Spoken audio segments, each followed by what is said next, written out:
প্রিয় শিক্ষার্থীবৃন্দ, দ্বাদশ শ্রেণীর ব্যবসায় শিক্ষা শাখার শিক্ষার্থীরা, তোমাদের অনলাইন ক্লাস এখনই শুরু হবে।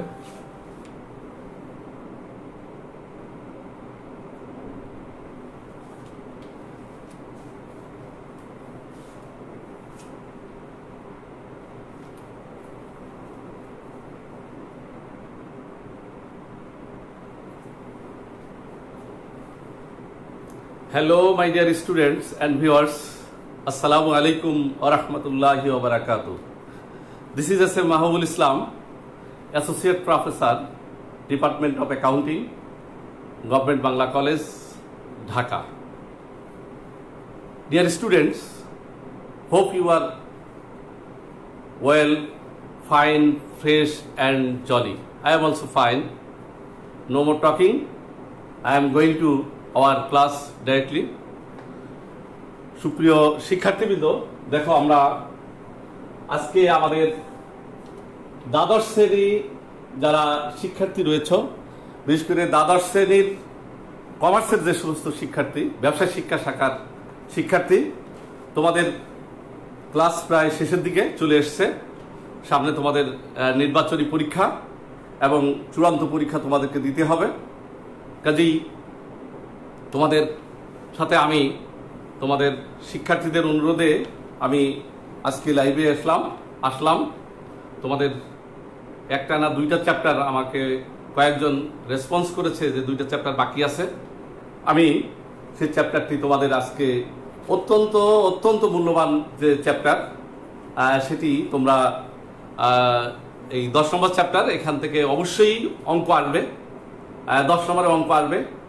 আশা করি তোমরা আজকে আমার সাথে থাকবে। আমি বেশি অন্যদিকে আলোচনা করব না, শুধুমাত্র অঙ্ক রিলেটেড বিষয়, যাতে আজকেই তোমাদের 10 নম্বরের অঙ্ক তোমাদের কমপ্লিট হয়ে যায়, সেজন্য আমি চেষ্টা করব।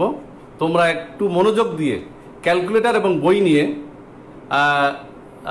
Thanks a lot dear Ahmed Hasan, তুমি watching, thank you. Bakar is watching, thanks a lot. তাহলে নিশ্চয়ই ভালোভাবে দেখা যাচ্ছে। আমি আশা করছি যে আমাকে আমার প্রিয় শিক্ষার্থীরা, আমি হয়তো দেখতে পাচ্ছি না, কিন্তু আমার প্রিয় শিক্ষার্থীরা দেখতে পাচ্ছে। আমি এখন সরাসরি ক্লাসে চলে যাচ্ছি। আজকে দ্বাদশ শ্রেণীর যারা ব্যবসা শিক্ষা শাখার স্টুডেন্ট, তাদের আমি আজকে ক্লাস নেব। যেহেতু আমার ক্লাসটা শেষে, কাজেই তোমাদের একটু দীর্ঘায়িত হতে পারে।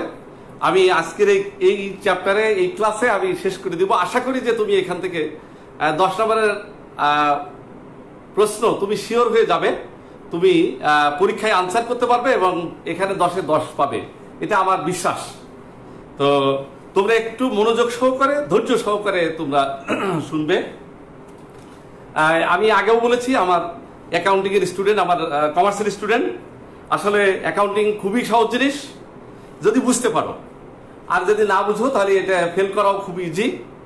কাজেই তুমি একটু বুঝার চেষ্টা করো। আর যোগ বিয়োগ গুণ ভাগের জন্য তো ক্যালকুলেটর রয়েছে। কাজেই তুমি যোগ বিয়োগ গুণ ভাগ যদি তুমি নিজেও না পারো, তা ক্যালকুলেটরের সাহায্য নিতে পারবা, নিয়ে তুমি প্রেজেন্ট করতে পারবা এবং 10 নম্বরের অঙ্ক আনসার করতে পারবা। তোমরা জানো যে 7টা প্রশ্ন আনসার করতে হয়। তো এইটা সবথেকে কম সময়, তুমি এই চ্যাপ্টারটা আজকে 10 নম্বর অধ্যায়টা আমি আলোচনা করব। সবচেয়ে কম সময় তুমি এটি আলোচনা তোমরা আনসার করতে পারবে, সব থেকে কম সময়। কারণ যদি তুমি অঙ্কটা পারো তাহলে 5 মিনিট, সর্বোচ্চ 5 মিনিট তোমার সময় লাগবে এই 10 নম্বরে আনসার করতে। তো আমি এই জন্য আমার প্রিয় শিক্ষার্থী যারা রয়েছে বিভিন্ন জায়গায়, দূর দূরান্তে, তুমি বাড়ি থাকো কোনো সমস্যা নেই, যেখানে থাকো কোনো সমস্যা নেই। আমি মনে করি যে আগের যে ধারণা, হয়তো অন্য কোথাও কোনো ধারণা তুমি এই চ্যাপ্টারের উপরে পূর্ববর্তী ধারণা নিয়ে আছো, আমি মনে করি যে এই পূর্বের ধারণাটা, এটা কোনো দরকার নেই। পূর্বের ধারণা একবারই তুমি না করে, একবারই বর্তমান থেকে, এখন থেকে, মনে করো আগে কিছুই বুঝো না, একবারে 0 থেকে এখন বোঝার চেষ্টা করবা। আজকে আমরা 10ম অধ্যায় আলোচনা করছি। এই 10ম অধ্যায়টি, এটি তোমার অনার্সে অবশ্যই আসবে, ম্যানেজমেন্ট অ্যাকাউন্টিং। এবং অনার্সে যখন যাবা, অনেক লেন্দি কোর্স, এই কোর্সটা আছে। তো সেকেন্ড ইয়ারে তোমাদের এটি নতুন সিলেবাসে ঢুকানো হয়েছে, কাজেই তোমরা একটু বোঝার চেষ্টা করো, দেখবা যাই হবে।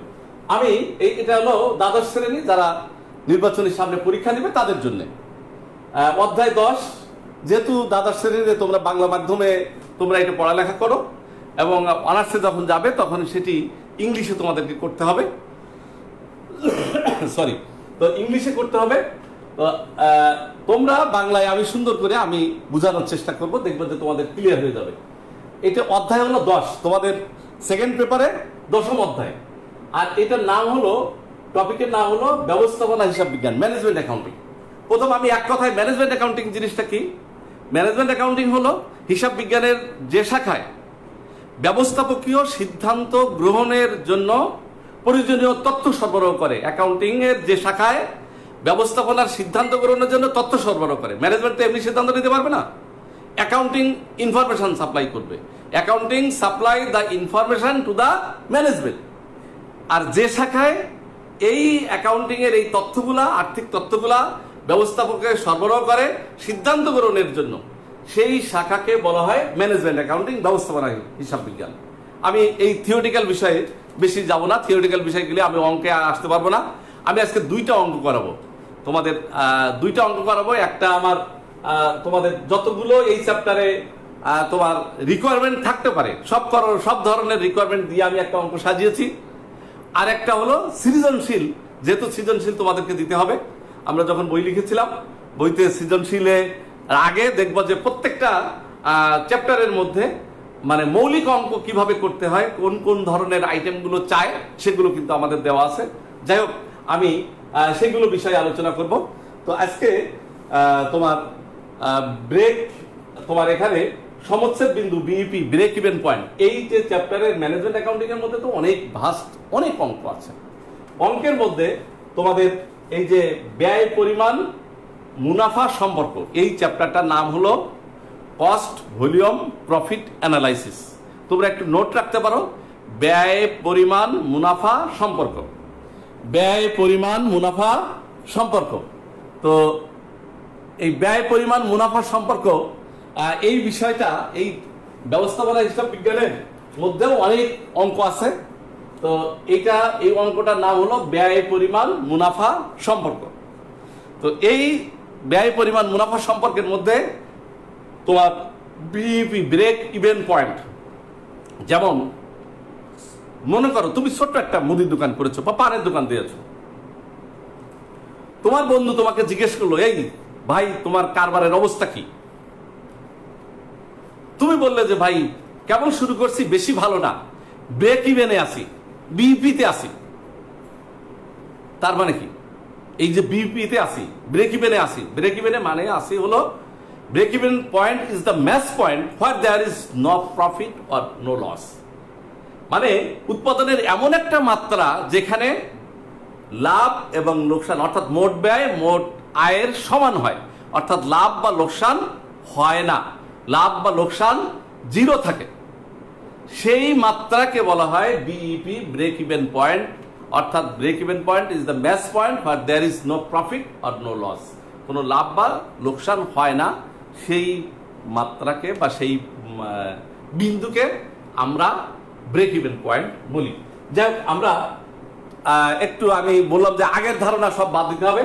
এখানে আমি যেহেতু তোমাদের সময় সাশ্রয়ের জন্য সরি, আমি 2টা অঙ্ক লিখেছি, এখানে একটা অঙ্ক, এখানে একটা অঙ্ক।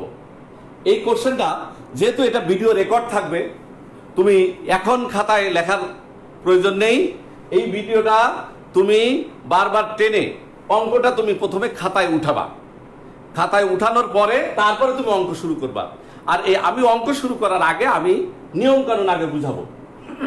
সরি, এখানে একটা অঙ্ক দেওয়া আছে, এখানে একটা দেওয়া আছে। এই অঙ্ক দুইটার দিকে আগে তাকানোর প্রয়োজন নেই। তুমি এই সূত্রগুলা, যে সূত্রগুলোর দিকে একটু তাকাও। আমি 5টা সূত্র দিয়েছি এখানে। এই 5টা সূত্রের মধ্যে আশা করি সব ধরনের তোমাদের প্রবলেমগুলা যেগুলো আসবে, বা ইন্টারমিডিয়েট লেভেলে, উচ্চ মাধ্যমিক লেভেলে যে বিষয়গুলো সাধারণত আসে, সেগুলো সাধারণত এইগুলোর মধ্যে তোমার পড়বে, তুমি সেইগুলা করতে পারবে। তো আমি সেই সূত্রগুলা এবং নিয়ম কানুনগুলা আমি প্রথমে আলোচনা করব। তোমরা এই অঙ্কের মধ্যে এইটা আগে দেখার কোনো প্রয়োজন নেই। আগে তুমি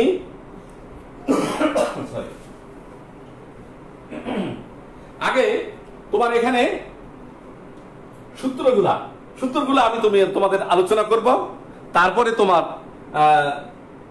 আমি এই অঙ্ক বুঝাবো এবং তার আলোকে আমি অঙ্কগুলো করব। প্রিয় শিক্ষার্থীবৃন্দ, তোমরা যারা বিশেষ করে দশম অধ্যায়ে তোমার পরীক্ষায় টাচ করা এইটা চ্যাপ্টারটা বাদ দিবে না। এই চ্যাপ্টারটা অবশ্যই পরীক্ষায় আসবে এবং তোমরা পরীক্ষায় আনসার করবা। আমি সেইভাবে তোমাদেরকে তৈরি করে দিব। আজকের ক্লাসটা মাত্র এই 30 মিনিট তোমরা আমার সাথে থাকো, মনোযোগ সহকারে থাকো, তাহলে আশা করা যায় যে তুমি ভালোভাবে বুঝতে পারবা। তাহলে এই অঙ্ক দুইটা তুমি অঙ্ক দুইটার দিকে তাকাবা না, অঙ্ক দুইটার নিচে রুল যেটা লিখেছি সেই রুলটা আগে তাকাও। বিক্রয়, প্রথমে দেখো বিক্রয়, প্রথম 1 নম্বর সূত্র আমি লিখেছি বিক্রয়। প্রিয় শিক্ষার্থী, এই বিক্রয়ের মধ্যে কি থাকে? বিক্রয়ের মধ্যে কি থাকে? মনে করো বিক্রয়, তুমি যে কোনো একটি দ্রব্য উৎপাদন করে বিক্রয় পর্যন্ত নিয়ে আসবা। তাহলে উৎপাদন করতে গেলে কিছু স্থায়ী খরচ হয়। তাহলে এই বিক্রয়ের মধ্যে স্থায়ী খরচটা থাকে, পরিবর্তনশীল খরচ থাকে। স্থায়ী খরচ থাকে যে ফিক্সড, যে এই টাকাটা হবেই, সেটাকে বলা স্থায়ী খরচ। উৎপাদনের এককের মাত্রা চেঞ্জ হলেও ওই স্থায়ী খরচটা স্থায়ী হয় একটা নির্দিষ্ট স্তর পর্যন্ত। তাহলে বিক্রয়ের মধ্যে স্থায়ী খরচটা থাকে। তারপরে কি থাকে? পরিবর্তনশীল খরচ থাকে। তারপরে কি থাকে? মোট খরচ যোগ করলাম, করার পরে একটা মুনাফা আমরা রাখি। অর্থাৎ দেখা যায় যে কোনো একটা দ্রব্য, সে আমি আমার এই মার্কারটা হয়তো এখানে এর যে স্থায়ী খরচ হয়তো আমি 10 টাকা লিখলাম, 10 টাকা মনে করলাম। আবার এর পরিবর্তনশীল খরচ হলো 5 টাকা আছে, তাহলে 10 আর 5 15 টাকা হলো। 15 টাকায় তো আমি বিক্রি করতে পারবো না। 15 টাকার সাথে আমার কি করতে হবে? আরো কিছু লাভ রাখতে হবে। অর্থাৎ মনে করো যে 5 টাকা লাভ রাখলাম, তাহলে 20 টাকা কস্ট হলো। তাহলে এই যে 20 টাকা অর্থাৎ স্থায়ী খরচ, পরিবর্তনশীল খরচ আর মুনাফা, এই তিনটা যোগ করে তারপরে বিক্রয় মূল্য নির্ধারণ করা হয়। তাহলে দেখো আমি প্রথম যে সূত্রটা লিখেছি, দেখো বিক্রয় সমান স্থায়ী ব্যয় মানে ফিক্সড কস্ট, ভেরিয়েবল কস্ট মানে পরিবর্তনশীল ব্যয়, আর যোগ মুনাফা বা ক্ষতি হলে মাইনাস হবে, মুনাফা হলে প্লাস হবে। তাহলে দেখো এই তিনটা স্থায়ী ব্যয়, ফিক্সড কস্ট, ভেরিয়েবল কস্ট আর হলো মুনাফা, এই তিনটা একটা হলো স্থায়ী ব্যয়, একটা খেয়াল করে বুঝো, স্থায়ী ব্যয়, একটা পরিবর্তনশীল ব্যয় আর একটা হলো মুনাফা। এই তিনটা যোগ করলে বিক্রয় হয়। তাহলে এর সমীকরণের সাহায্যে, যেহেতু তোমরা সেকেন্ড ইয়ারে তোমরা বুঝবা হিসাব সমীকরণ আমরা করেছি, এর যে কোনোটা আমরা যদি মানে একটা, দেখো উপাদান কয়টা বিক্রয়? 1টা, 2টা, 3টা, 4টা, এই 4টা উপাদান। 4টা উপাদানের যে কোনোটা যদি লুপ্ত থাকে মানে দেওয়া না থাকে, তাহলে যে কোনোটা কিন্তু সমীকরণে লিখে আমরা কিন্তু বের করতে পারি। তাহলে দেখো এই মুনাফাটা আমরা এই পাশে নিয়ে আসলাম। যদি মুনাফাটা কিভাবে, যদি বিক্রয় আমরা বের করতে পারলাম, বিক্রয় 3টা যোগ করলে বিক্রয় বের হবে, স্থায়ী ব্যয়, পরিবর্তনশীল ব্যয় আর মুনাফা, এই 3টা যোগ করলে বিক্রয় বের হয়ে যাবে। খেয়াল করে মনোযোগ দিয়ে, আগের ধারণা দরকার নেই, এখন থেকে ধারণা। কারণ খেয়াল করো এই বিক্রয়ের মধ্যে স্থায়ী ব্যয়, পরিবর্তনশীল ব্যয় আর হলো মুনাফা, এই 3টা যোগ করলে বিক্রয় বের হবে। তাহলে যদি মুনাফা দেওয়া না থাকে, তাহলে মুনাফাটা কিভাবে বের করবা? মুনাফা না থাকলে বাকি 3টা থাকবে, বিক্রয় থাকবে, স্থায়ী ব্যয়, পরিবর্তনশীল ব্যয়। তাহলে বিক্রয় থেকে স্থায়ী ব্যয় এবং পরিবর্তনশীল ব্যয়, এই দুইটা মাইনাস করলে মুনাফা বের হয়ে যাবে। তাহলে দেখো মুনাফাটা যদি না থাকে, দেওয়া না থাকে, মুনাফাটা কিভাবে বের করবা? মুনাফাটা বের করতে হবে হলো বিক্রয় থেকে বাদ দেবা স্থায়ী ব্যয় এবং পরিবর্তনশীল ব্যয়। স্থায়ী ব্যয়,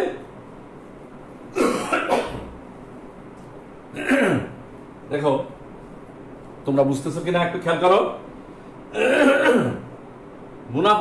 মুনাফাটা কিভাবে বের হবে? মুনাফা যদি দেওয়া না থাকে, মুনাফা বের হবে বিক্রয় থেকে স্থায়ী ব্যয় আর পরিবর্তনশীল ব্যয়, এই দুইটা মাইনাস করলে তোমার মুনাফা বের হয়ে যাবে। তাহলে নিশ্চয়ই মুনাফা বুঝতে পারছো। মুনাফা দেওয়া না থাকলে এটা মুখস্থ করবা।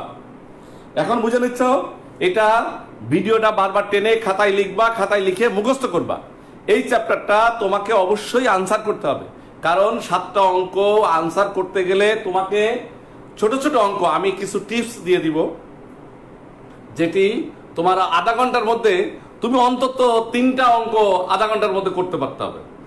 এইটা যদি তুমি না পারো তাহলে কিন্তু অ্যাকাউন্টিং এ তুমি লেটার পাবা না, অ্যাকাউন্টিং এ 90%-এর উপরে পাবে না, অ্যাকাউন্টিং এ 98 পর্যন্ত পাওয়া যায়। কাজেই তুমি সেরকম টার্গেট যদি তুমি রাখো তাহলে তোমার এই মানে একটু প্রিপারেশন নিতে হবে। তোমাদের সামনে পরীক্ষা এসে গেছে। আমরা এই মুনাফা দেখো, মুনাফা বললাম যে বিক্রয় থেকে স্থায়ী ব্যয় বাদ দিলাম, পরিবর্তনশীল ব্যয় বাদ দিলাম, বাদ দিলে মুনাফা বেড়ে গেল। অথবা অনুদান প্রান্ত মাইনাস স্থায়ী ব্যয়। ও অনুদান প্রান্তটা আগে নিচে বুঝো, অনুদান প্রান্তটা এই যে তোমার স্থায়ী ব্যয়, অনুদান প্রাপ্ত, অনুদান প্রান্ত, স্থায়ী ব্যয় এবং লাভ, স্থায়ী ব্যয় আর লাভ এই দুইটা যোগ করলে অনুদান প্রান্ত বের হয়। অনুদান প্রান্তের আরেকটা নাম হলো দত্তাংশ। অনুদান প্রান্ত বা দত্তাংশ, দত্তাংশ মানে হলো কন্ট্রিবিউশন, দত্তাংশ। এই দত্তাংশ, দত্তাংশ লিখতে পারি অথবা অনুদান প্রান্ত। অনুদান প্রান্ত মানে ইংলিশে বলে কন্ট্রিবিউশন। কন্ট্রিবিউশনের মধ্যে 2টা উপাদান থাকে। বিক্রয় থেকে পরিবর্তনশীল ব্যয় বাদ দিয়ে আমরা বের করতে পারি। খেয়াল করো, বিক্রয়ের মধ্যে কয়টা আছে? বিক্রয়ের মধ্যে 3টা উপাদান। ওইখান থেকে একটা চলে গেলে, একটা যদি বাদ দিই, বিক্রয় থেকে এই পরিবর্তনশীল ব্যয় বাদ দিলে বাকি 2টা থাকে, তার মানে স্থায়ী ব্যয় আর মুনাফা। এই 2টা যোগ করলে দত্তাংশ পাওয়া যায়। তার মানে দেখো, বিক্রয় থেকে পরিবর্তনশীল ব্যয়, বিক্রয় থেকে পরিবর্তনশীল ব্যয় আমরা বাদ দিলে আমাদের অনুদান প্রান্ত বের হয়। এই অনুদান প্রান্তটা একটু বারবার বলো, অনুদান প্রান্ত, অনুদান প্রান্ত মানে কন্ট্রিবিউশন, কন্ট্রিবিউশন। তো এটা একটু টার্মসটা একটু ক্রিটিক্যাল, এটা তোমাদের বারবার বললে তোমার ক্লিয়ার হবে। দেখো আমার সাথে বলো, দত্তাংশ। এই যে দত্তাংশ বা অনুদান প্রান্ত, কিছু কিছু জিনিস আছে প্র্যাকটিস করতে হয়। দত্তাংশ বা অনুদান প্রান্ত এটা কিভাবে বের করতে হবে? বিক্রয় থেকে পরিবর্তনশীল ব্যয় বাদ দিতে হবে। আমি আগেই বলেছি, বিক্রয়ের মধ্যে 3 items being included this sales, সেলের মধ্যে 3টা বিষয় আছে। তা 3টা বিষয়ের মধ্যে যদি একটা বাদ দেয় তাহলে আর থাকে 2টা। অথবা দেখো, আমরা এখানে লিখতে অবলিক দিয়ে লিখেছি স্থায়ী ব্যয় এবং লাভ। স্থায়ী ব্যয় এবং লাভ যোগ করলে দত্তাংশ পাওয়া যায় বা অনুদান প্রান্ত পাওয়া যায়। দেখো বুঝছো কিনা? বিক্রয়ের মধ্যে 3টা জিনিস থাকে। আমি প্রথমে বলেছি বিক্রয়টা আগে ভালো করে বুঝে নিতে হবে। বিক্রয়ের মধ্যে 3টা জিনিস অন্তর্ভুক্ত, একটা স্থায়ী ব্যয়, একটা পরিবর্তনশীল ব্যয়, একটা মুনাফা। তাহলে বিক্রয় থেকে পরিবর্তনশীল ব্যয় বাদ দিলে দত্তাংশ পাওয়া যায়। তার মানে বিক্রয় থেকে যদি এই একটা বাদ দিলাম, বাদ দিলে আর বাকি 2টা থাকে, তাহলে স্থায়ী ব্যয় আর মুনাফা এই 2টা যোগ করলে বের হয় অনুদান প্রান্ত বা দত্তাংশ। এই যে অনুদান প্রান্ত, অনুদান প্রাপ্ত প্রান্ত বা দত্তাংশ। অর্থাৎ আমরা এখানে বিকল্প লিখেছি, দেখো 2টা জিনিস, স্থায়ী ব্যয় এবং লাভ। স্থায়ী ব্যয় এবং লাভ যোগ করলে ওই যে অনুদান প্রান্ত বের হয়। যেভাবে করো না কেন, তোমাকে যেভাবে প্রশ্নে থাকবে, অঙ্কে থাকবে, সেখানে তোমাকে বের করতে হবে। তাহলে তোমরা এই 3টা জিনিস, 1 নম্বরে যেটা বিক্রয়, এই 3টা বিষয় তুমি নিশ্চয়ই বুঝতে পেরেছো। এখন আসো অনুদান প্রান্ত অনুপাত। অনুদান প্রান্ত যখন তোমার বের হয়ে যাবে, অনুদান প্রান্ত মানে কি? 2টা জিনিসের যোগফল। অনুদান প্রান্ত মানে হলো স্থায়ী ব্যয় এবং লাভ, এই 2টা যোগ করলে অনুদান প্রান্ত বের হলো। অনুদান প্রান্ত যেটা বের হবে সেইটাকে বিক্রয় দিয়ে ভাগ করবা। অনুপাত যখন বের হবে তখন বিক্রয়, বিক্রয়ের সাথে তুলনা, অনুদান প্রান্ত ভাগ বিক্রয় গুণ 100। এইটা বের হলে অনুদান প্রান্ত অনুপাত বের হবে। অনুপাত তোমরা জানো যে রেশিও, তোমরা এর আগে করেছো। এরপরে দেখো, অথবা আমরা করতে পারি মুনাফার পরিবর্তন। ক্রিটিক্যাল অঙ্ক আসলে তখন এটা লাগবে, আপাতত এটা লাগবে না। মুনাফার পরিবর্তন ভাগ হলো বিক্রয় পরিবর্তন গুণ 100। এটা দিয়েও করতে পারবো, ওইটা দিয়েও করতে পারবো। যাই হোক, এটা আপাতত লাগবে না, এটা লাগবে। অনুদান প্রান্ত ভাগ বিক্রয় গুণ 100। এরপরে আসো পরিবর্তনশীল ব্যয়। দেখো ওই যে 3টা আমি বলছি যে বিক্রয়, বিক্রয়টা ভালোভাবে বুঝলে আর বাকি সব ইজি। এখন দেখো এটা শেষ, 2 নম্বর শেষ। 3 নম্বর দেখো পরিবর্তনশীল ব্যয়। পরিবর্তনশীল ব্যয় কিভাবে বের করতে হবে? দেখো এখানে এই বিক্রয় আছে, স্থায়ী ব্যয়, পরিবর্তনশীল ব্যয়, মুনাফা। এই পরিবর্তনশীল ব্যয় আমার চাইছে, তাহলে বিক্রয় থেকে আমার বাকি দুইটা বিয়োগ করলে বিক্রয় মাইনাস স্থায়ী ব্যয় মাইনাস মুনাফা, তাহলে এখানে দেখো পরিবর্তনশীল ব্যয় বের হবে কি হবে? বিক্রয় মাইনাস অনুদান প্রান্ত বা বিক্রয় মাইনাস স্থায়ী ব্যয় মাইনাস মুনাফা। বিক্রয় থেকে স্থায়ী ব্যয় আর মুনাফা এটা মাইনাস করলে এই পরিবর্তনশীল ব্যয় বের হবে। তাহলে পরিবর্তনশীল ব্যয় আমরা দুইটা ভাবে বের করতে পারি। বিক্রয় থেকে অনুদান প্রান্ত, অনুদান প্রান্ত মানে এই দুইটা যোগফল হলো অনুদান প্রান্ত, এই কারণে বিক্রয় থেকে অনুদান প্রান্ত বাদ দিলাম, অথবা বিক্রয় থেকে স্থায়ী ব্যয় বা মুনাফা বাদ দিলাম। বাদ দিলে বের হবে এই পরিবর্তনশীল ব্যয়। এটা নিশ্চয়ই তোমার ক্লিয়ার হয়েছে। এখন আসো মৌলিক যেটাই বিষয় সমচ্ছেদ বিন্দু, এতক্ষণ আলোচনা করার মূল যে জিনিসটা সেটি হলো সমচ্ছেদ বিন্দু। ইংলিশে বলে, এখানে আমি দেখো বিইপি, একটু নোট রাখো please, note. BEP, break even point, সমচ্ছেদ বিন্দু, break even point. Break even point, break even পয়েন্টটা কাকে বলে? উৎপাদনের যে এককে বা যে মাত্রায় মোট ব্যয় এবং মোট আয় সমান হয় সেই বিন্দুকে সমচ্ছেদ বিন্দু বলে। আমি আবারও বলছি, উৎপাদনের যে মাত্রায় মোট ব্যয় এবং মোট আয় সমান হয় সেই বিন্দুকে বলা হয় ব্রেক ইভেন পয়েন্ট। অর্থাৎ break even point is the match point where there is no profit or no loss. প্রিয় শিক্ষার্থী, তোমরা দেখতে পাচ্ছ কিনা এবং বুঝতেছো কিনা একটু মাঝে ইয়ে করবা। নিচে আরেকটা সংজ্ঞা 4 নম্বরে নিচে দেওয়া আছে, সেটা হলো প্রত্যাশিত মুনাফা। আমি উপর দিকে নিচে একটু চাপাই দিই।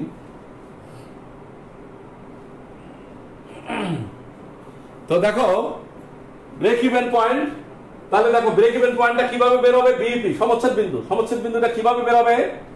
স্থায়ী ব্যয় কে ভাগ দিবা একক প্রতি অনুদান। একক প্রতি অনুদান, অনুদানটা কিভাবে বের হবে? অনুদানটা বের হবে, খেয়াল করো, অনুদান মানে দত্তাংশ। এই যে দত্তাংশ, অনুদানটা বিক্রয় থেকে পরিবর্তনশীল ব্যয় বাদ দিবা, মানে একক প্রতি বিক্রয় থেকে পরিবর্তন একক প্রতি বিক্রয় মূল্য বাদ দিতে হবে। বাদ দিলে অনুদান প্রাপ্ত বের হবে। তার মানে স্থায়ী ব্যয়কে একক প্রতি অনুদান প্রান্ত এটা বাদ দিলে বের হবে break even point. Break even point আমি আবারও বলছি, খেয়াল করো, এই ব্রেক ইভেন পয়েন্টটাই সবচেয়ে এখানে বোঝার বিষয়, এখানে আলোচ্য বিষয়। এটা কঠিন জিনিস, এটা একটু বোঝার চেষ্টা করবে। বুঝতে পারলে এটা একবারই ইজি জিনিস। তো যেটা বলছি খেয়াল করো, স্থায়ী ব্যয়কে, স্থায়ী ব্যয় দেওয়া থাকবে, প্রশ্নে দেওয়া থাকবে স্থায়ী ব্যয়। এই স্থায়ী ব্যয়কে একক প্রতি দত্তাংশ, একক প্রতি অনুদান। একক প্রতি অনুদান মানে হলো একক প্রতি বিক্রয় মূল্য মাইনাস পরিবর্তনশীল ব্যয়, একক প্রতি পরিবর্তনশীল ব্যয়, দুইটাই একক প্রতি। এইটা দিয়ে ভাগ করলে বের হবে ব্রেক ইভেন পয়েন্ট, অথবা আরেকটা ব্রেক ইভেন পয়েন্ট টাকা, এটা হলো এককে বের হবে। ব্রেক ইভেন পয়েন্ট দুইটা জিনিস বের হয়, এটা মনে রাখবা। ব্রেক ইভেন পয়েন্ট একটা একক, আর একটা হলো ব্রেক ইভেন পয়েন্ট টাকা। ব্রেক ইভেন পয়েন্ট একক এবং ব্রেক ইভেন পয়েন্ট টাকা। ব্রেক ইভেন পয়েন্ট এটা বের হবে ব্রেক ইভেন পয়েন্ট একক ইউনিট, আর এইটা বের হবে ব্রেক ইভেন পয়েন্ট টাকা। টাকাটা কিভাবে বের করবা? স্থায়ী ব্যয়কে অনুদান প্রান্ত দিয়ে অনুদান প্রান্ত অনুপাত। স্থায়ী ব্যয়কে আমি আবারও বলছি, স্থায়ী ব্যয়কে, এখানেও স্থায়ী ব্যয় আছে, স্থায়ী ব্যয়কে অনুদান প্রান্ত অনুপাত, অনুদান প্রান্ত অনুপাত। অনুপাতটা কিভাবে বের করতে হবে? অনুপাতটা দেওয়া থাকতে পারে, অথবা অনুপাতটা বের করে নিতে হবে। অর্থাৎ অনুদানকে ভাগ দিবা বিক্রয় দিয়ে, গুণ করবা 100 দিয়ে, এটা অনুপাত বের যাবে, কারণ বিক্রয়ের সাথে সম্পর্ক। মানে অনুদান প্রান্ত অনুপাত মানে হলো অনুদান প্রান্ত ভাগ বিক্রয়, এটা মনে রাখবা, অনুদান প্রান্ত ভাগ বিক্রয় গুণ 100। আর নিচে আরেকটা লিখেছি, এটা তোমরা দেখতে পাচ্ছ কিনা একটু তুমি নোট রাখো, আমি বলতেছি মুখে বলছি। প্রত্যাশিত বিক্রয় টাকায় লেখো, প্রত্যাশিত বিক্রয় টাকায়, প্রত্যাশিত বিক্রয় টাকায়। টাকায় কিভাবে বের হবে? স্থায়ী ব্যয় যোগ প্রত্যাশিত মুনাফা ভাগ অনুদান প্রান্ত অনুপাত। মানে এখানেও যা আছে নিচেরটাও তাই, স্থায়ী ব্যয়ের সাথে একটা তোমার স্থায়ী ব্যয়ের সাথে প্রত্যাশিত মুনাফাটা যোগ করে তুমি এই প্রত্যাশিত বিক্রয় টাকার পরিমাণ বের হবে। প্রিয় শিক্ষার্থীবৃন্দ, আমরা এখন আমি জিনিসগুলো আমি বুঝাই দিলাম। অঙ্ক করতে একবারই ইজি জিনিস, অঙ্ক জাস্ট ফর্মুলা ভরাই দিলে অঙ্ক হয়ে যাবে। অঙ্ক করতে মাত্র 5 থেকে 6 মিনিট হয়ে যাবে। আর যারা দ্রুত অঙ্ক করতে পারো, ক্যালকুলেটর করতে পারো, তারা আমার মনে হয় যে তিনটা আইটেম থাকে, তো সৃজনশীল তিনটা হয়তো তোমার 3 মিনিট বা 4 মিনিটের মধ্যে তুমি এই 10 নম্বরের অঙ্ক শিওর হয়ে যাবে। কাজেই তোমরা এটা ভয় পাওয়ার কারণেই আমি এই ফর্মুলা যেটা লিখেছি এগুলো বুঝতে পারলাম। তোমাদের পিছনে যে আছে, যখন আবার দেখবা, বারবার দেখবা, দেখলে ভিডিওটা টেনে টেনে তোমরা দেখে নিও যাতে তোমরা বুঝতে পারো। এখন আমি অঙ্কে চলে আসছি।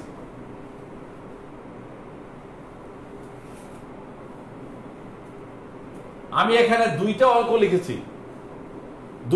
লিখেছি বোর্ডে। একটা হলো সৃজনশীল, আর একটা হলো তোমার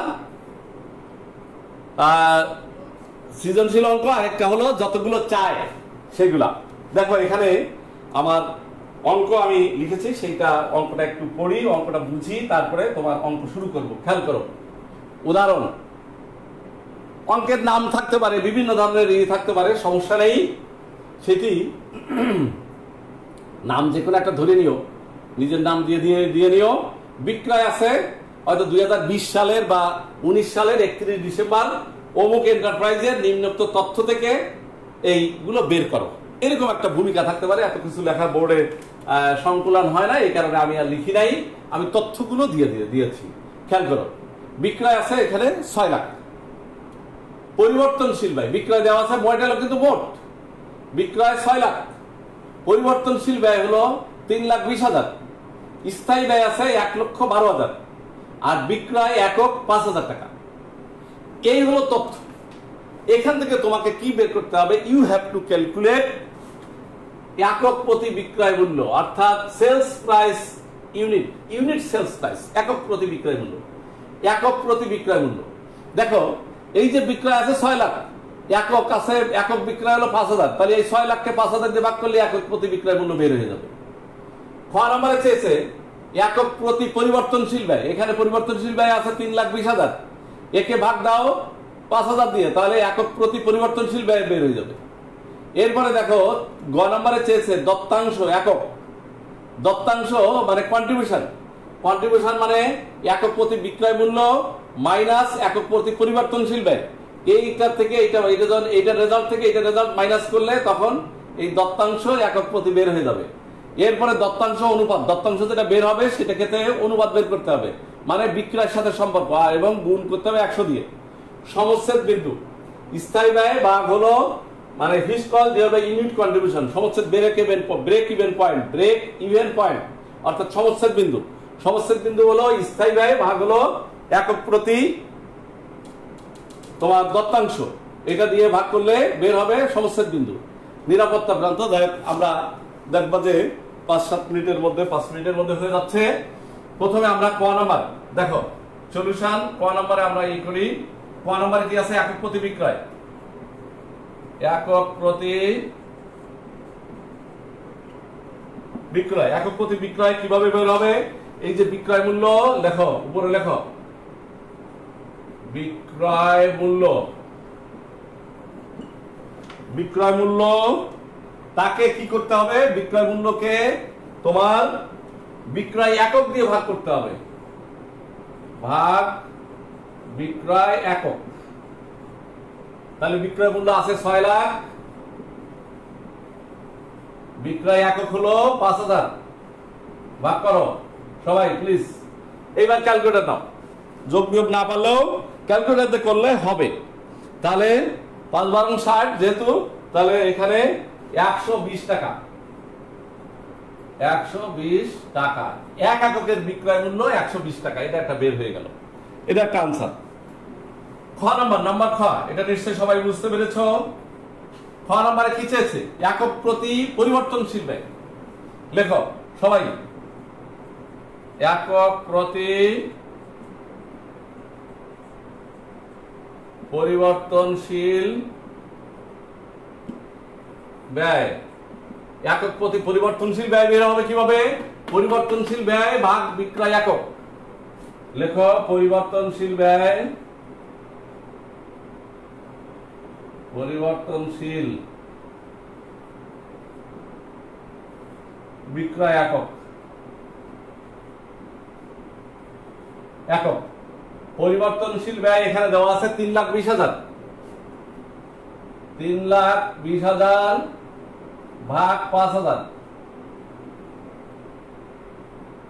দেখো সমান কত আসে ভাগ করে দেখো ক্যালকুলেটর নাও 64 টাকা আসে দেখো ঠিক আছে কিনা 64 টাকা ক্যালকুলেটর করে দেখতে হবে যা আসে তাই এরপরে দেখো গ নাম্বার গ একক প্রতি এখানে দেখো গ নাম্বার কি বলা আছে দত্তাংশ একক প্রতি দত্তাংশ একক দত্তাংশ একক বা একক প্রতি অনুদান প্রান্ত দত্তাংশের আরেকটা নাম হলো অনুদান প্রান্ত একটু ভালো করে বুঝে নিও পরীক্ষায় দত্তাংশ শিখেছো অনুদান প্রান্ত শেখো নাই অনুদান প্রান্ত চাইলো বা অনুদান প্রান্ত চাইলো দত্তাংশ শিখেছো অনুদান প্রান্ত চাও পাও নাই কোনটা বিকল্প কি নাম আছে সেগুলো ভালো করে বুঝে নিতে হবে দত্তাংশ অনুপাত প্রথমে দত্তাংশ বের করতে হবে দত্তাংশ কিভাবে বের হবে বিক্রয় মূল্য থেকে পরিবর্তনশীল ব্যয় বাদ দিতে হবে দেখো একক প্রতি বিক্রয় মূল্য দেওয়া আছে 120 আর একক প্রতি পরিবর্তনশীল ব্যয় আছে 64 এই দুই এককে এখান থেকে দুইটা মাইনাস করলে হয়ে যাবে তাহলে দেখো এই একক প্রতি বিক্রয় একক প্রতি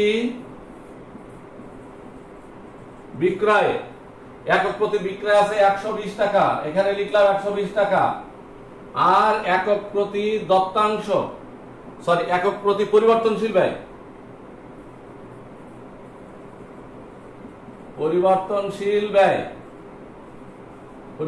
ব্যয় কত এই যে যেটা বের হলো 64 টাকা এখান থেকে এটা মাইনাস করলে আসে হলো 56 এই 56 টাকা এটা বের হলো দেখো 56 এটা কি বের হলো দত্তাংশ বা অনুদান প্রান্ত এই অনুদান প্রান্ত তাকে অনুপাতে বের করতে হবে অনুপাতে ক্যালকুলেশন করে ফেলতে হবে আমি উপরেরটা মুছে ফেললাম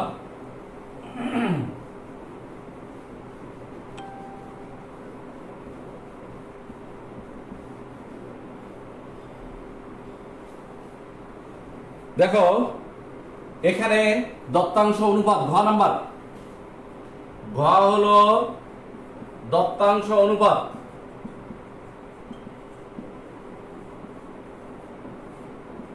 কিভাবে বের হবে এই দত্তাংশকে লেখো দত্তাংশ বা কন্ট্রিবিউশন মার্জিন ইংলিশে বলে দত্তাংশ কে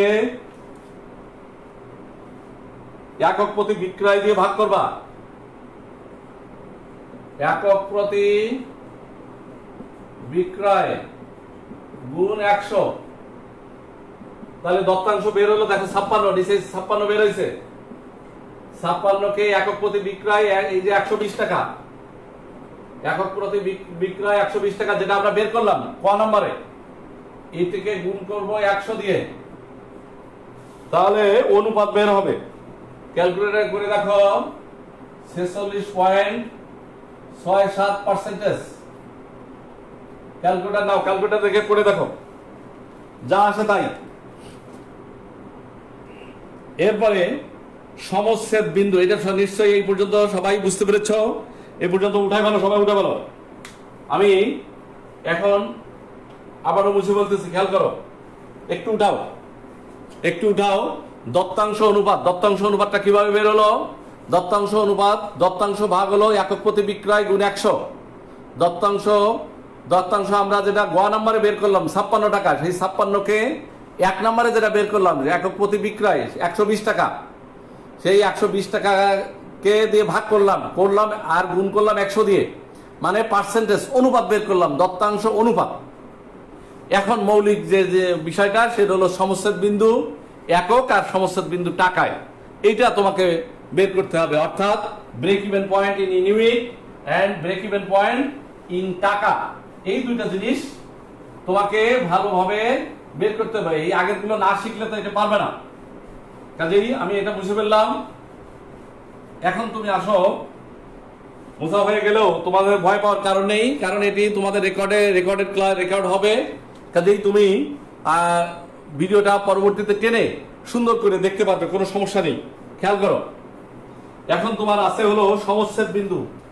সমচ্ছেদ বিন্দু কত নাম্বার? সমচ্ছেদ বিন্দু।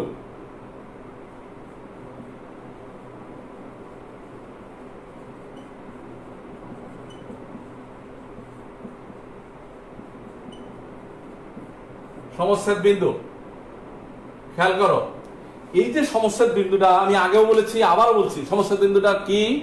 সমচ্ছেদ বিন্দু হলো উৎপাদনের এমন মাত্রা যে মাত্রায় উৎপাদন করলে মোট ব্যয় এবং মোট আয় সমান হয়, অর্থাৎ লাভ বা লস কিছু হয় না, সেই বিন্দুকে আমরা সমচ্ছেদ বিন্দু বলি, বা তোমার কি বলি? সমচ্ছেদ বিন্দু, ব্রেক ইভেন পয়েন্ট। খেয়াল করো, আমরা দেখো তাহলে সমচ্ছেদ বিন্দুর সূত্র আমরা আগেও লিখেছি, সূত্রটা এখন বের করো, রিকল করো। দেখো, please look at the board. স্থায়ী ব্যয় একে ভাগ করবা fixed cost divide by unit contribution. ইংলিশে বলে fixed cost divide by unit contribution. Fixed cost, আমি আবার বলছি, fixed cost divide by unit contribution মানে স্থায়ী ব্যয় ভাগ হলো একক প্রতি দত্তাংশ। স্থায়ী ব্যয় ভাগ হলো একক প্রতি দত্তাংশ। একক প্রতি দত্তাংশ। মাই ডিয়ার স্টুডেন্টস, তোমরা বুঝতেছো কিনা একটু কমেন্ট করবা যে না কি অবস্থা, তোমরা বোঝা যাচ্ছে কিনা বা দেখা যাচ্ছে কিনা।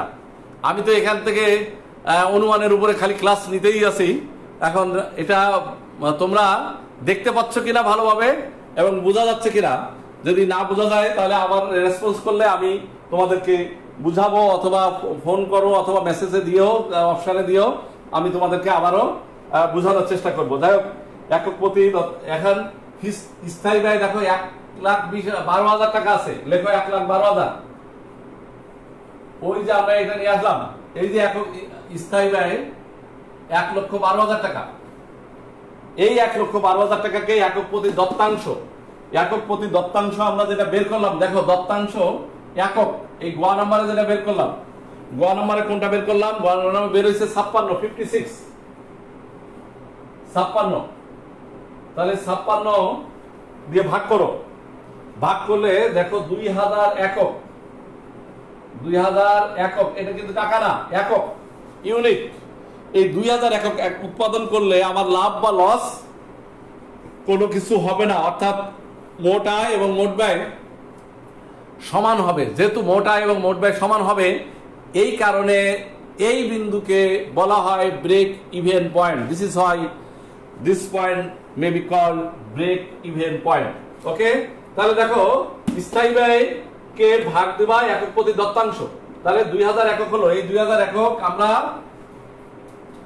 এই নাম্বার আমরা করে ফেললাম সমচ্ছেদ বিন্দু একক। সমচ্ছেদ বিন্দু দেখো টাকায়ও আমরা বের করতে পারবো, সমচ্ছেদ বিন্দু একক আর সমচ্ছেদ বিন্দু টাকায়। টাকা কিভাবে বের করবা খেয়াল করো,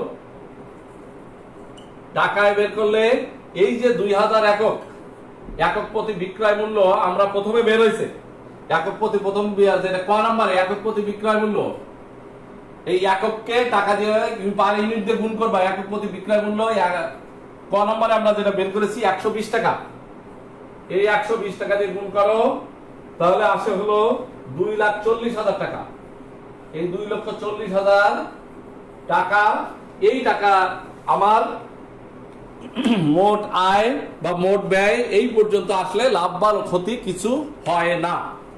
এটা আমাদের সমচ্ছেদ বিন্দু গেল। নিরাপত্তা প্রান্ত। আচ্ছা, এরপরে আমরা ইয়েতে চলে আসি, আমাদের টাইম মুছে ফেলি। খেয়াল করো, এই পাঁচটা আমরা, তোমরা সবাই লিখেছো কিনা? ব্রেক ইভেন পয়েন্ট, সমচ্ছেদ বিন্দু, ব্রেক ইভেন পয়েন্ট, বিইপি, স্থায়ী ব্যয় দেখো 1,20,000 টাকাকে 56 দিয়ে ভাগ করলাম, তাহলে দেখো আমরা এই যে পর্যন্ত আমরা কোশ্চেনটা বুঝে ফেললাম। খেয়াল করো আমাদের এই যে যতগুলো এই চ্যাপ্টারে যেগুলো পরীক্ষায় আসতে পারে বা পরীক্ষায় চায়, কারণ ইন্টারমিডিয়েট পর্যায়ে এটা ভেরি প্রিলিমিনারি স্টেজ, যেটুকু চায় সেগুলো আমাদের শেখানো হয়ে গেল। প্রত্যেকটা যেভাবে আসুক না কেন তোমরা এভাবে ক্যালকুলেশন করবা। এখন দেখো আমি একটা সৃজনশীল অঙ্ক, বেশিক্ষণ লাগবে না, তোমরা ধৈর্য হারা হওয়ার কোনো কারণ নেই। তোমরা একটু কষ্ট করে হলেও তোমাদের হয়তো এমবি খরচ হচ্ছে, এমবি খরচ হবে, আমরা করার কিছু নেই। এটা স্টুডেন্টের যদি এমবি গুলো ফ্রি করতো বা একটা টাইম নির্ধারিত হতো তাহলে হয়তো আমি এই করোনাকালে আমি মনে করি যে সব থেকে বেশি লাভ করেছে এই নেট আলারা, নেট যে ইন্টারনেট সব থেকে বেশি, এবং এদের ফোন কোম্পানিগুলা আমি মনে করি শিক্ষার্থীদের দিকে তাকিয়ে, অথবা বা আমাদের কলেজের মতো সরকারি কলেজের যে সমস্ত শিক্ষার্থীরা একবারে কিছুই দিতে পারে না, অধ্যক্ষ মহোদয়ের পারমিশন নিয়ে এই যে 2 ঘন্টা বা 3 ঘন্টা যদি একটু হাফ অথবা ফ্রি অথবা কোনো একটা প্যাকেজ দিত, তাহলে আমার মনে হয় যে আমাদের কোমলমতি শিক্ষার্থী বা আমাদের যে গুলো যেটা বর্তমান ক্রাইসিসে ভুগতেছে, যে না গরিব অসহায় সাধারণ শিক্ষার্থীরা যারা আছে তাদের অনেক অনেক উপকার হতো। আমি আমার ফেসবুকে স্ট্যাটাসেও আমি একটা লিখেছিলাম যে আমাদের এই বিশেষ করে আমার দরকার নেই, কিন্তু আমার শিক্ষার্থীরা যারা খেটে মানে দিন আনে দিন খায় যে সমস্ত শিক্ষার্থীরা, তাদের ক্ষেত্রে অধ্যক্ষ মহোদয়ের সার্টিফিকেট নিয়ে যদি ই করতো অন্তত 2 ঘন্টা বা 1 ঘন্টা ক্লাসের টাইমটা, আমি সব সময় চাচ্ছি যে সে যদি কোনো একটু শুধু স্পেশাল সুযোগ দিত, তাহলে আমার মনে হয় যে আমার শিক্ষার্থীরা তারা উপকৃত হতো। যাই হোক, সেটা বলে লাভ নেই। আমি প্রিয় শিক্ষার্থী, আমাদের প্রায় আধা ঘন্টার বেশি হয়ে গেল। আমি এখন আমি আলোচনা করছি একটা সৃজনশীল অঙ্ক, এটা একবারই ভেরি ইজি সৃজনশীল অঙ্ক, যেটা স্ট্যান্ডার্ড অঙ্ক তোমাদের পরীক্ষা আসতে পারে। আমি দেখেছি যে এই ধরনের অঙ্ক পরীক্ষায় আসছে এবং কয়েকবার আসছে, সেই আলোকে একটা স্ট্যান্ডার্ড অঙ্ক তোমাদের এখানে লিখেছি। দেখো আমি সেই অঙ্কটা একটু বুঝে অঙ্কটা করব। খেয়াল করো, বিক্রয় 6 লাখ, এখানে উদাহরণ একটা দেওয়া আছে, বিক্রয় 6 লাখ, একক প্রতি বিক্রয় এখানে দেওয়া আছে 40 টাকা করে, 40। বাদ পরিবর্তনশীল ব্যয়, সেটাও পরিবর্তনশীল ব্যয় বাদ দিলে, বিক্রয় থেকে পরিবর্তনশীল বাদ দিলে, এতক্ষণ কিন্তু আমরা আলোচনা করলাম যেটা অনুদান বা দত্তাংশ বেরায়, এখান থেকে 4,20,000 টাকা বাদ দিলেও 1,80,000 টাকা হলো। পরিবর্তনশীল ব্যয় একক প্রতি হলো 28 টাকা, এখানে একক প্রতি বিক্রয় হলো 40 টাকা, মাইনাস করলে 12 টাকা হলো। এখন তারপরে সেখান থেকে স্থায়ী খরচ 1,50,000 টাকা বাদ দিলে মুনাফা বের হলো 30,000 টাকা। অনেক কিছু বের করে দিয়েছে, একক প্রতি বিক্রয়ও বের করে দিয়েছে, একক প্রতি পরিবর্তনশীল ব্যয় বের করে দিয়েছে, একক প্রতি দত্তাংশ বের করে দেওয়া আছে, স্থায়ী খরচ দেওয়া আছে, মুনাফা দেওয়া আছে। সেখান থেকে ইউ হ্যাভ টু ক্যালকুলেট। দেখো একক প্রতি বিক্রয়, এই যে একক প্রতি বিক্রয় যেটা বিক্রয় এককের পরিমাণ, একক প্রতি বিক্রয় না, বিক্রয় এককের পরিমাণ, বিক্রয় একক বিক্রয় বিক্রয় বা বিক্রয় একক, এটা লিখলে ভালো হতো, আমরা আগে লিখি বিক্রয় এ পাশে লেখো একক। তোমরা জানো সৃজনশীল 2 4 4 আর 2, তাহলে এই প্রথম যেটা কতে চেয়েছে সেটি হচ্ছে যে বিক্রয় একক। তাহলে ক নাম্বার আমরা উত্তর লিখলাম বিক্রয় একক নির্ণয়। খেয়াল করো, বিক্রয় একক নির্ণয় কিভাবে নির্ণয় করবা? মোট বিক্রয়কে একক প্রতি বিক্রয় দিয়ে ভাগ করবা। মোট বিক্রয় 6 লাখ, বিক্রয় একককে ভাগ দাও একক প্রতি বিক্রয় 40, তাহলে দেখো কত আসে বিক্রয় একক, তাহলে আসে হলো 15,000। ভাগ করে দেখো, ক্যালকুলেটর ধরো, 15,000 একক, তাহলে 15,000 একক হলো বিক্রয় হয়েছে। এটা ক নাম্বারে চেয়েছে। খ নাম্বার চেয়েছে দেখো সমচ্ছেদ বিন্দু একক এবং টাকায় দুইটাই চাইছে। এটা 4 নম্বরে। তাহলে দেখো খ নাম্বার খ লেখো সমচ্ছেদ বিন্দু। সমচ্ছেদ বিন্দু, সমচ্ছেদ বিন্দু একক আমরা একটু আগে যেটি সূত্র লিখলাম, ডিটেলস আমরা যেটা আলোচনা করেছি, সমচ্ছেদ বিন্দু সূত্রটা লেখো। স্থায়ী ব্যয় বা একক প্রতি স্থায়ী ব্যয়, এই সূত্রটা কি? স্থায়ী ব্যয় ভাগ একক প্রতি দত্তাংশ। একক প্রতি দত্তাংশ। তাহলে সমান সমান লেখো, দেখা যাচ্ছে নিচেই স্থায়ী ব্যয় একক প্রতি দত্তাংশ, নিচে দেখা যাচ্ছে না, আমি তাহলে উপরে করি।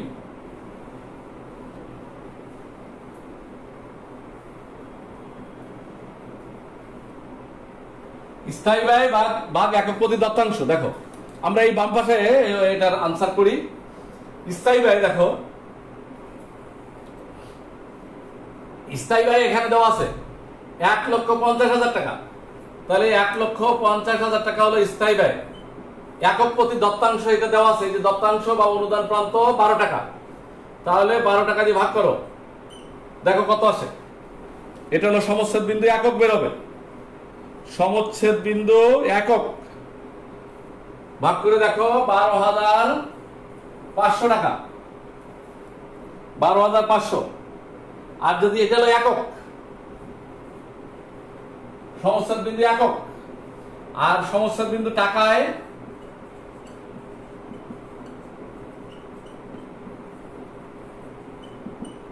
সমচ্ছেদ বিন্দু টাকায়, টাকায় কিভাবে বের হবে খেয়াল করে বুঝো। টাকায় কিভাবে বের হবে আমি একটু আগে বলেছি, এককে প্রতি এককের টাকার মূল্য দিয়ে গুণ করলে সমচ্ছেদ বিন্দু টাকায় বের হয়ে যাবে। একবারই ভেরি ইজি, খুবই ইজি। সেটি হলো দেখো, এই যে 12,500 একে একক প্রতি বিক্রয়ের যে মূল্য, এই একক প্রতি বিক্রয়ের মূল্যকে দিয়ে গুণ করো, তাহলে বিন্দু টাকায় হবে 12,500 গুণ হলো 40।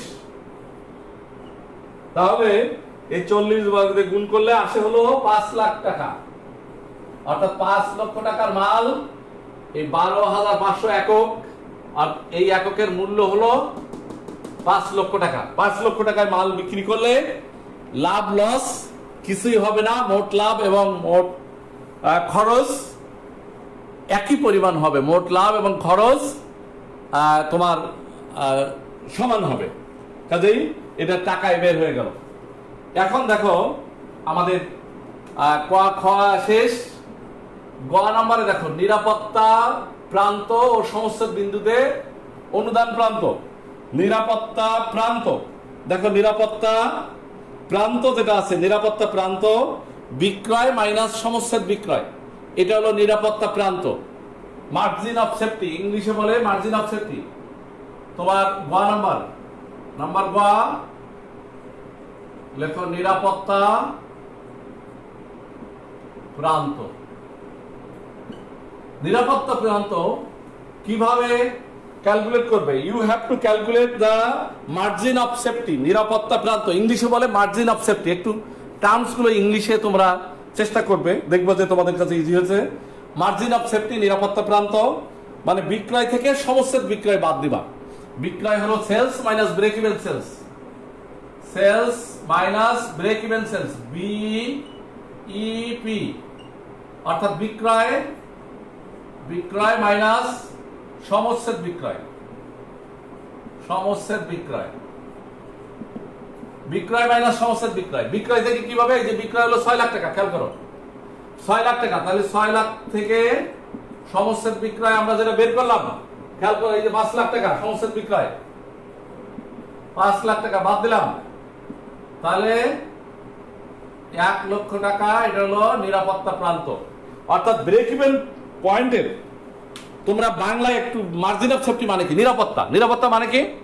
যে লাভ লস কিছু না, সেইখান থেকে যত উপরের দিকে সেল যাবে তত এই নিরাপত্তা প্রান্ত বাড়বে। তার মানে সেল হলো আমরা করেছি 6 লাখ, আর মার্জিন ব্রেক ইভেনের ছিল হলো 5 লাখ পর্যন্ত। তাহলে 6 লাখ থেকে 5 লাখ বাদ দিলে এই নিরাপত্তা প্রান্ত থাকলো আমরা 1 লাখ টাকা। তাহলে একবার ইজি জিনিস, নিরাপত্তা প্রান্ত আমাদের বের হলো 1 লক্ষ টাকা।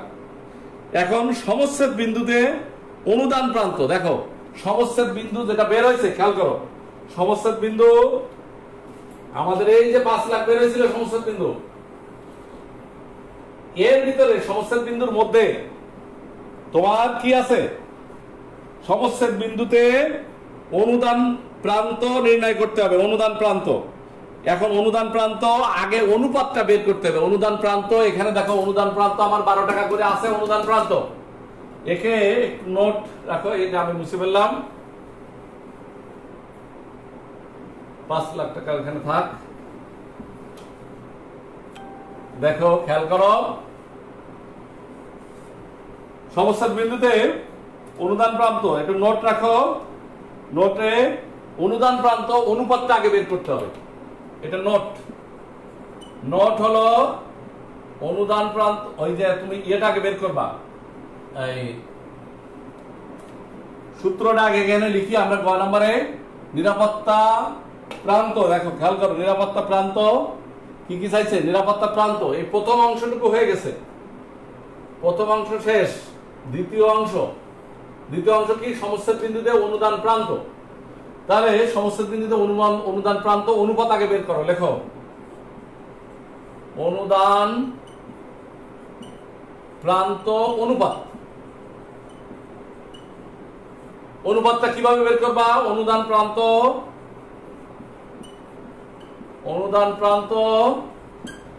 ভাগ হলো বিক্রয়, একক প্রতি বিক্রয়, কিন্তু সব একক, বিক্রয় একক, একক না, একক প্রতি বিক্রয়,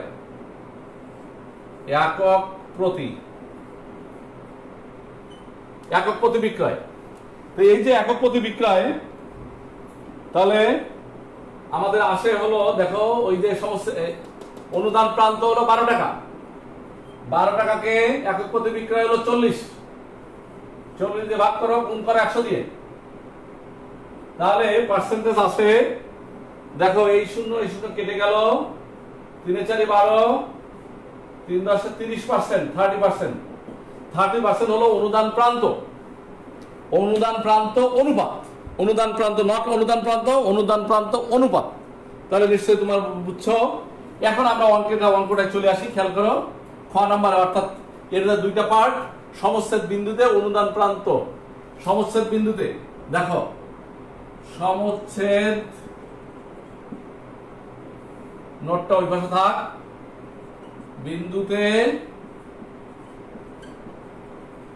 অনুদান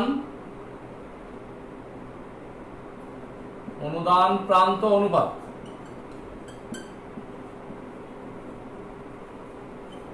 সমচ্ছেদ বিন্দুতে অনুদান প্রান্ত অনুপাত, এই যে সমচ্ছেদ বিন্দুতে অনুদান প্রান্ত অনুপাত, তাহলে আমাদের সমচ্ছেদ বিন্দুটা আমাদের ছিল এই যে 5 লক্ষ টাকা, একটু আগে বললাম, সেই 5 লক্ষ টাকাকে এখন লেখো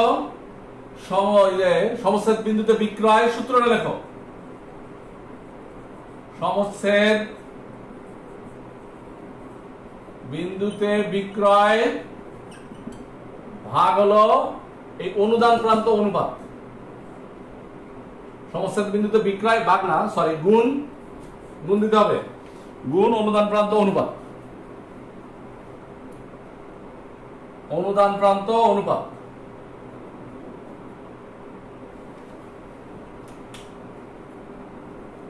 আমি এই পাশে করি,